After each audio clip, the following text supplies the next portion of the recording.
ഞങ്ങളുടെ പ്രതിഷേധം സ്വാഭാവികമായിട്ടുള്ള ഒരു പൗരന്മാർ എന്നുള്ള നിലക്കുള്ള ഒരു പ്രതിഷേധം മാത്രമാണ്. കാരണം ഇവിടെ വടകര MP ആയിട്ടുള്ള ഷാഫി പറമ്പിലി ഈ വിഷയമായിട്ട് ബന്ധപ്പെട്ട് യാതൊരു പ്രതികരണവും ഇന്നേ വരെ നടത്തിയിട്ടില്ല.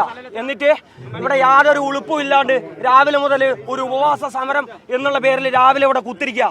ഉളുപ്പില്ല MP, നിങ്ങൾക്ക് ഉളുപ്പുണ്ടോ? ഇത്രയും വലിയ നിങ്ങളെ അനുയായി ഇത്രയും വലിയ തോന്നിയാസം കാണിച്ചിട്ട് യാതൊരു ഉളുപ്പും ഇല്ലാതെ ഇത്തരത്തിലുള്ള ഒരു പരിപാടിയിലേക്ക് വന്നിരിക്കുന്നതിന് കുറച്ചെങ്കിലും മാനവും അഭിമാനവും വേണം എന്നുള്ളതാണ് ഇവിടുത്തെ CPM-കാർക്ക് പറയാനുള്ളത്. ഇവിടെയുള്ള പ്രതിഷേധ പരിപാടിയെ സംബന്ധിച്ചിടത്തോളം ഈ ഷാഫിയുടെ പരിപാടി അലമ്പുണ്ടാക്കാനോ വേറെ രീതിയിലുള്ള ഈ പരിപാടി പൊളിക്കാൻ വേണ്ടിയിട്ടൊന്നല്ല CPM-ന്റെ പ്രതിഷേധം. ഇത് സാധാരണക്കാരായിട്ടുള്ള ഒരു പ്രവർത്തകരുടെ പ്രതിഷേധം മാത്രമാണ്. ആ രീതിയിൽ കണ്ടാൽ മതി. കാരണം ഈ വിഷയത്തിനകത്ത് യാതൊരുവിധ പ്രതികരണവും ഈ ഷാഫി പറമ്പിലെ MP ആയിട്ട് ഉള്ള MP ഇതുവരെ നടത്തിയിട്ടില്ല. അതേപോലെ തന്നെ കെ കെ രമയെ സംബന്ധിച്ചിടത്തോളം വലിയ സംരക്ഷകയാ അല്ലേ? നിങ്ങൾക്കൊക്കെ അറിയാം, വാളയാറ് ചെക്ക് പോസ്റ്റിനടുത്ത് ഒരു 2 പെൺകുട്ടികളുടെ മരണവുമായിട്ട് ബന്ധപ്പെട്ട് ആ മരണത്തിനകത്ത് യാതൊരു അന്വേഷണം നടത്താതെ അവിടെയുള്ള വീട്ടിലേക്ക് ഓടിപ്പോയി ഇവിടെയുള്ള സർക്കാരിനെ എങ്ങനെ പ്രതിക്കൂട്ടിലാക്കാം എന്നുള്ള അന്വേഷണാത്മകമായ ഡിക്റ്ററ്റീവ് വർക്കാണ് K K Rama MLA വടകരയുള്ള MLA നടത്തിയിട്ടുള്ളത്.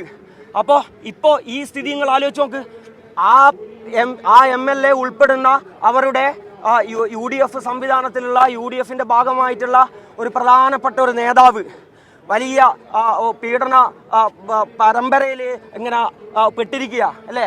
ഓരോ ദിവസം കഴിയുന്തോറും ഓരോരോ പുതിയ വാർത്തകളാണ്, പുതിയ പെൺകുട്ടികളാണ് ഈ പീഡന വിവരങ്ങൾ പുറത്ത് വിട്ടുകൊണ്ടിരിക്കുന്നത്. പക്ഷേ ഇതിലൊന്നും ഇവിടുത്തെ MLA ആയിട്ടുള്ള കെ രമക്ക്, എൻ്റെ സുഹൃത്തായിട്ടുള്ള കെ രമക്ക് യാതൊരുവിധ പ്രശ്നവും ഇല്ല എന്നുള്ളതാണ്. കാരണം സ്ത്രീകളുടെ സംരക്ഷകരായി, അവരുടെ വലിയ സംരക്ഷകരായി ഇങ്ങനെ മേനിയടിച്ച് നടക്കുന്ന ഈ കെ രമ ഇത്രത്തോളം പീഡനങ്ങൾ അവരുടെ ഒരു അനുയായി നടത്തിയ ശേഷം യാതൊരുവിധ പ്രതികരണവും നടത്തിയിട്ടില്ല. അതാണ് ഞങ്ങൾക്ക് ചോദിക്കാനുള്ളത്. നിങ്ങളെ വായിൽ എന്താ പഴാണോ? അതാണ് ഞങ്ങൾക്ക് ചോദിക്കാനുള്ളത്.